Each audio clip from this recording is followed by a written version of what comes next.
এইখানে এসে দামোদর নদী এত বড় দেখতে পেলাম বাবা, আমাদের ওদিকে এত চওড়া দেখা যায় না, পুরো কালো বাদর হয়ে গেছে।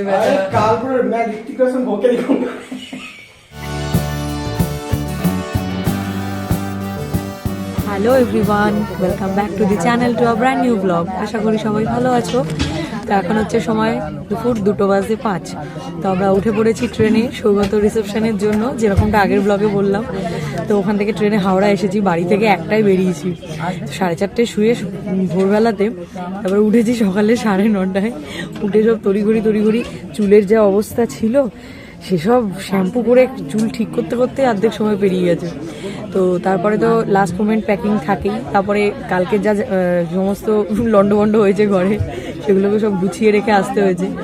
তো সব কিছু করে র্যাপ আপ করে 12:30টায় বেরোবো ভেবেছিলাম, বাট হলো না। 1টাতে বেরিয়েছি, 1:10 তখন। মানে ঠাকুরকে রাখছি, মানে আমাদের হাওড়া আসার যে ট্রেনটা, সেটা যেন কোথাও না দাঁড়ায়, তাহলে টাইমলি ট্রেনটা পেয়ে যেতাম, নয়তো ছোটাছুটি লেগে যেত। তো যাই হোক, ফাইনালি ট্রেনে উঠে বসে পড়েছি। তো সৌগত বললো ওরাও বেরিয়ে গেছে ওখান থেকে, ওরা হাফ রাস্তা চলেই গেছে। তো ওটাই বললো ওখানে পৌঁছানোর কিছুক্ষণ আগে ওকে জানাতে, তাহলে স্টেশনে কিছু একটা পাঠিয়ে দেবে। কারণ আমি নতুন যাচ্ছি, ও ছোটবেলায় গেছে, কারণ ওর ওখানে রিলেটিভ থাকে, বাট আমি একদমই নতুন যাচ্ছি। তো ওই জন্য ও বললো কিছু একটা পাঠিয়ে দেবে, তো আমাদেরকে আর আলাদা করে খুঁজতে হবে না কিছু। তো এই হচ্ছে ব্যাপার। তো এবারও রিসেপশনের জন্য এক্সাইটমেন্ট শুরু। তো যাই হোক, চলো আর কথা বলছি না, ট্রেনও এবার ছাড়বে। তো তার সাথে সাথে ব্লগটাও শুরু করি। ট্রেনে উঠে আমরা মোটামুটি অনেকক্ষণ ঘুম দিয়ে নিয়েছি, তাই তো। কটা বাজে এখন দেখি। এই যে অভিবাবু আমাকে ঘড়িটা দিয়েছে, আজকে পড়েছি, মা দেখাচ্ছে না। হচ্ছে না। এই কি চার্জ দিসনি নাকি? অন কর না, বাটনটা টিপে অন কর না। এই যে 3:30 বাজে। এখন আমরা কোথায় আছি? আরে তুই পুরো ক্যামেরার মধ্যে ঢুকে যাচ্ছিস। গলসি। আচ্ছা, বর্ধমান পেরিয়ে গেছি তো। সাথে এই যে একটু মুখরোচক খাবার চলছে আমাদের। ট্রেনে উঠলে তো খিদে না পেলেও এগুলো খেতেই হয়, তাই না? হ্যাঁ, এইগুলো খেতে খেতে ট্রেন জার্নির মজাই আলাদা। তো যতই ফ্লাইটে যাই আর জোরে বল, তো মানে ওইটাই, যতই ফ্লাইটে যাই আর যাতেই যাই, যাতেই যাই, ট্রেন জার্নির মজাই আলাদা না? তো ওরাই সৌগতরা অনেকবার বলেছিল ওদের সাথে যাওয়ার জন্য। আমি বলছি না ভাই, ওদের গাড়িতে মোটামুটি 4-5 ঘন্টা লাগবে, আর আমাদের ট্রেন 2:05 ছেড়েছে, 5টায় চিত্তরঞ্জন ঢোকাবে, 3 ঘন্টা, তাও আবার এত কমফোর্টেবল স্মুথ জার্নি। আর গাড়িতে রাস্তায় গেলে কোথায় গাড্ডা ভাড্ডাতে পড়ে গাড়ি, আর অতক্ষণ গাড়িতে বসে থাকতে না পারি না আমি।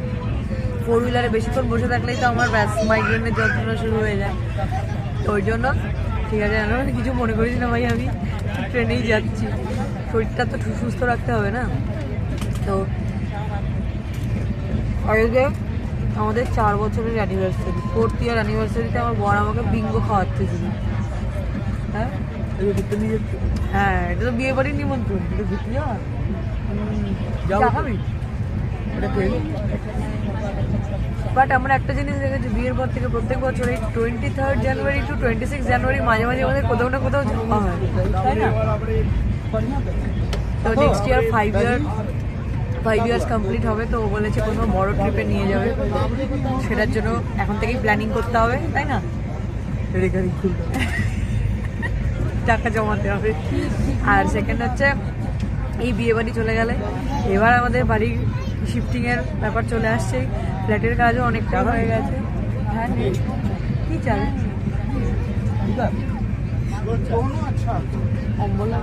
অ্যাসিডিটি হবে না তো? চিপসের পরে কফি নেই আমার,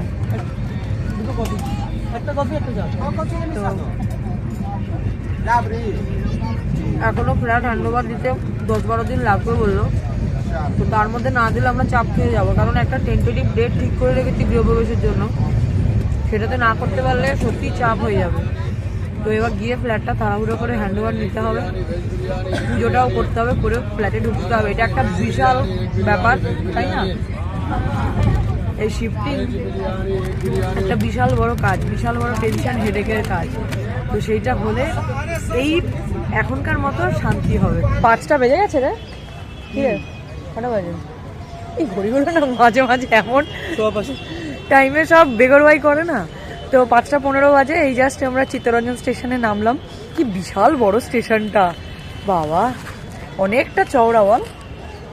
হ্যাঁ, চিত্তরঞ্জন ভালো বড় স্টেশন।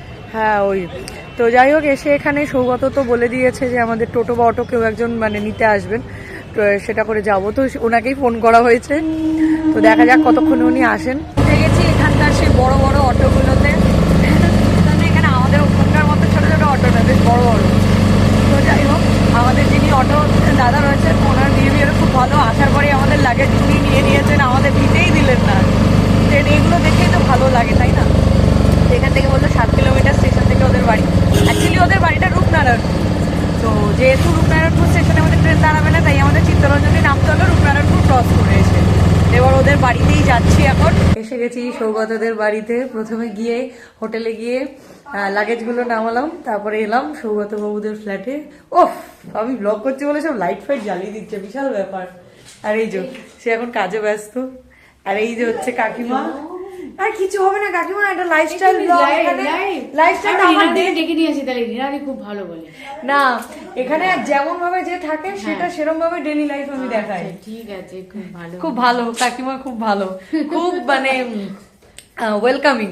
যেটা অমৃতার মাও তাই, সৌগত মা মানে কাকিমাও তাই, কাকুও তো একদম আসার পর থেকে খুব ভালো। ছোট সাইড ব্যাগটা আছে না। যাই হোক, সৌগত এখন খুব ব্যস্ত, বুঝতেই পারছো, কারণ বিয়ে বাড়ি ওর দায়িত্ব তো থাকবেই। একটু হাই বলে দে। হাই। পুরো কালো বাদর হয়ে গেছে কাল পুরো मैं ऋतिक रोशन होके दिखाऊंगा। ডিনারে বসে গেছি। ডিনারে আজকে এখানকার মেনু হচ্ছে fried rice, chilli chicken, salad আর চিলি পনিরও আছে, বাট ওটা দেখি খাই কি খাই না। রাত্রি এখন 11টা বেজে গেছে, 11:30। তো আমরা খেয়ে দিয়ে রুমে চলে এসেছি। সৌগতর এখানকার বন্ধুদের সঙ্গে আমাদের মোটামুটি আলাপ হয়েছে, তো ওই জন্য ওদের সামনে খুব একটা ক্যামেরা অন করছি না, আরেকটু ফ্রেন্ডলি হই তারপরে। তো এবার আমরা রেডি হয়ে যাচ্ছি, আমাদের একটু ছোটোখাটো আড্ডা হবে এখন। তো তারপরে এসে যে যার ঘরে ঘুমাবো। তো ওখানে যাই, যদি সেরকম মনে হয় তাহলে ব্লগ করবো, আদারওয়াইজ কালকে সকালে একটা আমাদের খুব সুন্দর প্ল্যান আছে, তো সেখানে গিয়ে তোমাদের সাথে দেখা হবে। গুড মর্নিং এভরিওয়ান, আজকে হচ্ছে নেক্সট ডে। তো সকাল এখন 7:30। রেডি হয়ে সকালবেলা বেরিয়ে পড়েছি। ঘুম থেকে উঠতে ইচ্ছে করছিল না, কারণ কালকে রাত্রে শুতে শুতে 3টে হয়ে গেছে। তো তারপরে কোনো রকমের ঠেলে ঠুলে অ্যালার্ম দিয়ে উঠেছি। এই কদিন এত ঘুম কম হচ্ছে, বাট ভগবানের কৃপায় আমার মাথা ব্যথাটা অতটা হচ্ছে না, মানে হচ্ছেই না। সেও বুঝেছে আমি একটা ওকেশনে এসেছি, তো সেই জন্য সে একটু ঘুমে মানে নিদ্রা চলে গেছে, তাই না বল? তো আজকের দিনটা আমাকে একটু রেহাই দিয়ে দিলেই ব্যাস, আর চিন্তা নেই। তো যাই হোক, বলি এবার কোথায় যাচ্ছি সকাল সকাল বলে দে।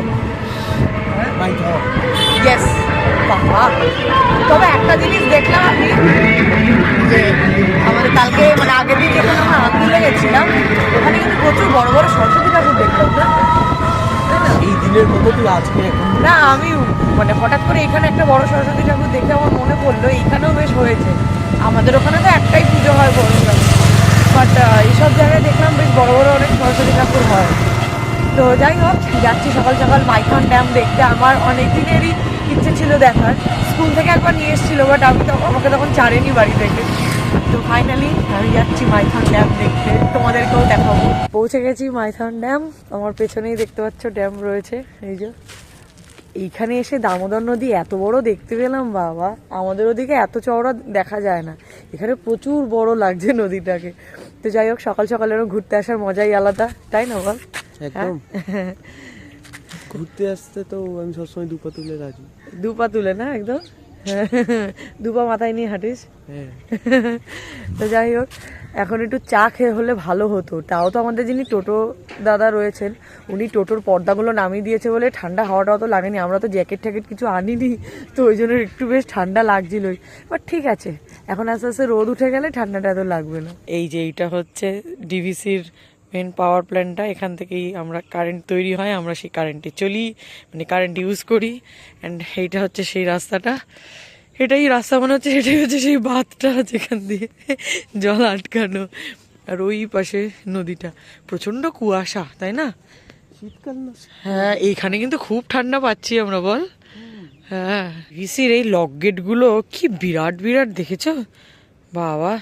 আর এইটা হচ্ছে ওই লক গেটের এরিয়াটা, এটাই আমরা টিভিতে দেখতে পাই, বিপদসীমার ওপর দিয়ে জল যাচ্ছে, এখান দিয়ে জল ছাড়ে। তো বেশ একটা ভালো রকম সকাল সকাল এসে এক্সপিরিয়েন্স হচ্ছে। বেশ ঠান্ডা ঠান্ডা হালকা ওয়েদার, হাওয়া দিচ্ছে, তার মধ্যে এরকম সুন্দর হেঁটে যাচ্ছি ড্যামের ওপর দিয়ে, তো ভালো লাগছে বেশ। মাইথন ড্যামের এখানেই প্রচুর এরকম ফুড জয়েন্ট রয়েছে, ওই পাশেও রয়েছে, এই পাশেও রয়েছে। তো সেখান থেকেই আমরা নিলাম, এই যে আমি নিলাম কফি, আর সৌরভবাবু গেছে ওই যে বিস্কুট আনতে ওখানে, আর সৌরভ খাবে হচ্ছে চা। 10টা বাজে, চলে এসেছি আবার এখানে হোটেলে। তো সকালবেলা তো বেশ ভালোই মর্নিং ওয়াকটা একটা হলো, ড্যামটা পুরো এই মাথা থেকে ও মাথা পুরো হাঁটলাম, তো বেশ ভালো মর্নিং ওয়াক হয়েছে। তো হোটেলে ফিরেছি, তো এবার ব্রেকফাস্ট করতে যাব। তো তার আগে একটু হালকা হতে হবে, সকালবেলা বুঝতেই পারছো মর্নিং ওয়াকে গেলে তো একটু তাড়াতাড়ি ব্যাপারটা চলে আসে না, তো ওয়াশরুমে গিয়ে ফ্রেশ হতে হবে। সৌরভ অলরেডি চলে গেছে ওয়াশরুমে, তো এবার আমিও যাবো বেরোলে, তো তারপরে যাবো ব্রেকফাস্ট করতে। আজকে তো যেই লজে ওদের অনুষ্ঠান হবে রিসেপশন, সেখানেই আজকে সব খাওয়া দাওয়া, তো সেখানেই যাব। তো তারপরে আবার এসে স্নান টান করে রেডি হয়ে ভাত কাপড়ের জন্য যাব। তো তারপরে হচ্ছে মেকআপ আর্টিস্ট সাজাতে আসবো অমৃতাকে, তো ওনার কাছেই আমিও আর কি আজকে সাজবো। তো সেই জন্য অমৃতার সাথে আমিও চলে যাব। তো আমার দেরি করলে চলবে না, তাড়াতাড়ি তাড়াতাড়ি সব সারতে হবে। তো যাই হোক, আজকের রিসেপশনের ব্লগ আবার আলাদা হবে, আর এই ব্লগটাকে আমি এখানেই এন্ড করে দিচ্ছি, কারণ হয়তো অনেক বড় হয়ে যাবে, বিয়ের ব্লগটাও অনেক লেন্দি হয়ে গেছে। তো ভাবলাম রিসেপশনের ব্লগটাকে, মানে চিত্তরঞ্জন আসছি সৌগতর বাড়ি, তো সেখানের ব্লগটাকে আমি দুটো পার্টে করব।